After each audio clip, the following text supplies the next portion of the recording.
Hello നമസ്കാരം, പ്രകാശ് മാരിയാണേ. ഞാനിന്ന് എൻ്റെ നാട്ടിലെ നല്ലൊരു നെൽകൃഷിപ്പാടം കാണിച്ചു തരാം. കുട്ടനാട് കഴിഞ്ഞാൽ ഏറ്റവും കൂടുതൽ പുഞ്ചകൃഷി നടക്കുന്ന സ്ഥലമാണിത്. എൻ്റെ നാട്ടിൽ മൂര്യാക്കാപ്പ് പ്രദേശം കേട്ടോ. ഏക്കറക്കണക്കിന് പുഞ്ചപ്പാടാണ്, ഏക്കറക്കണക്കിന് നമ്മൾ കണ്ണെത്താത്ത അത്രയും ദൂരത്ത് ഉണ്ട്. അപ്പോൾ നടിയിലൊക്കെ കഴിഞ്ഞ് നെല്ലൊക്കെ ഇങ്ങനെ ഒരു പാതി അയക്കണം.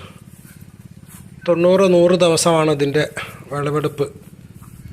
ഇതിൻ്റെ ഉള്ളിൽ ഒക്കെ വലിയ കതിരുകളൊക്കെ ആയി കൊയ്ത്തൊക്കെ ഇങ്ങനെ തുടങ്ങും ഉണ്ടാവും. അപ്പോൾ അങ്ങനെ എൻ്റെ പകുതി ആയിട്ടുള്ളൂ. അതിനുണ്ട് നല്ല ഭംഗിയാണത് കാണാൻ തന്നെ.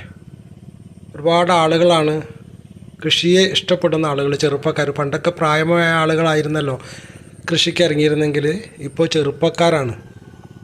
കാരണം സർക്കാരിൻ്റെ ആനുകൂല്യങ്ങളൊക്കെ ഒരുപാട് കിട്ടുന്നത് കാരണം കൃഷിയോട് ഇഷ്ടം കൂടുതലുള്ള ആളുകൾ, ഒരുപാട് ആളുകൾ ഇറങ്ങുന്നതാണ് കേട്ടോ. നല്ല ഭംഗിയാണ്. അതിൻ്റെ ഇടയിലൊക്കെ ആളുകൾ പച്ചക്കറിയൊക്കെ ഉണ്ടാക്കിയിട്ടുണ്ട്.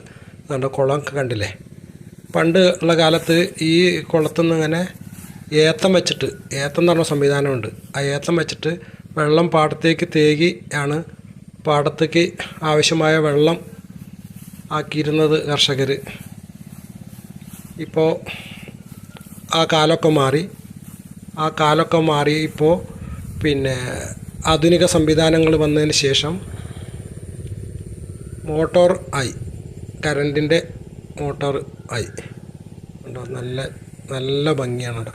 അപ്പുറത്തൊക്കെ കാണുന്നതൊക്കെ വലിയ 2 മലകളുണ്ട് അവിടെ ഉണ്ടോ.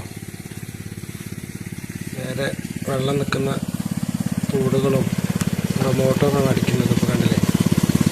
പണ്ട് ഏത്തം വെച്ച് തേകിയിരുന്ന ആളുകളൊക്കെ ഇപ്പോൾ കറണ്ടിൻ്റെ മോട്ടർ അടിക്കുകയാണ്. പിന്നെ പെട്രോളിനും അടിക്കുന്നതുണ്ട്. നല്ല വെള്ളം നിൽക്കണം ഈ പാടത്തൊക്കെ. പിന്നെ സോളാർ സംവിധാനമുണ്ട് കേട്ടോ. അവിടെയൊക്കെ അപ്പുറത്തൊക്കെ സോളാർ വെച്ചിട്ടുമുണ്ട്. നല്ല ഭംഗിയാണ് കാണാൻ തന്നെ, നല്ല ഭംഗിയാണ്. മഴക്കാലത്ത് ഇത് മൊത്തത്തിൽ മൂടിയിട്ട് നമ്മളെ ആലപ്പുഴയൊക്കെ പോയ സ്ഥലത്ത് കടൽ പോലെ ഉണ്ടാകും. തോണിക്കാണ് അങ്ങോട്ടും ഇങ്ങോട്ടൊക്കെ പോകുന്നത്. അതുതന്നെ പ്രത്യേകിച്ചൊരു ഭംഗിയാണ്. അത് കാണാൻ തന്നെ നല്ലൊരു ഭംഗിയാണ്. കൊയ്ത്താവണ സമയത്ത് ഞാൻ ഈ വീഡിയോ നിങ്ങൾക്ക് കാണിച്ചു തരാം കേട്ടോ. കൃഷിയെ കൂടുതൽ ഇഷ്ടപ്പെടുന്ന ആളുകൾക്ക് വേണ്ടിയിട്ടാണ് ഞാൻ ഈ വീഡിയോ പോസ്റ്റ് ചെയ്യുന്നത്. ഇഷ്ടപ്പെട്ടാൽ ഷെയർ ചെയ്യണേ.